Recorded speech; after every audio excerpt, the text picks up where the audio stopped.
these tour guides and people that are on the waterways that are causing problems, aware of the problems and how they can actually make it better. What are some of the concerns you're hearing in there from the boaters and the tour guide? Um, Mainly blaming anybody, blaming each other, pointing fingers at each other. But we've monitored these areas for a long time. We've seen the people that traverse in these areas. We've videoed, we've used drones to look over these animals and these people that are using the areas. And we've seen many different operators speed.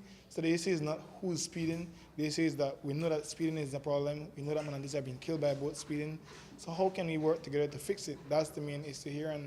And they're very, very well cooperative.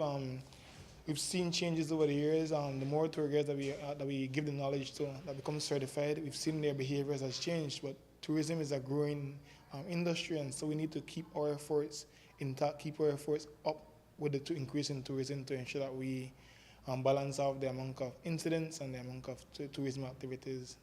Now, I see you have a presenter in here talking about, the Wildlife Act and all of that. How does this fit into the topic of the manatee? Correct. The Forestry Department has the mandate for manatees. The manatees are protected under the Wildlife Protection Act, which Forestry is the government authority for that mandate. And so they're presenting the Wildlife Protection Act. What are the do's and can'ts, the penalties, so that these people are aware of the penalties for the actions, and so that they can say that, I didn't know. So we're trying to bring all the relevant authorities together to present the relevant information for the operators. The Port Authority is going to be presenting the Maritime Act, the penalties for not abiding to no-wake zones, for not reporting incidents and stuff like that. So they are aware of the penalties and aware of what are the do's and can't.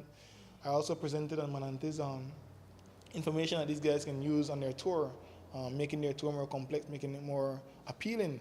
The stats information that they can present to these to get their guests. I presented to them the amount of manatees that die each year so that they know where we are, know the implications, know the impacts, know the issues that manatees are facing, and hoping that they'll change their behavior. I mean, the goal isn't to necessarily sit down and enforce and monitor people. The goal is to try and instill in them the need for them to change their behaviors. Tourism is important to our economy, but so is the environment.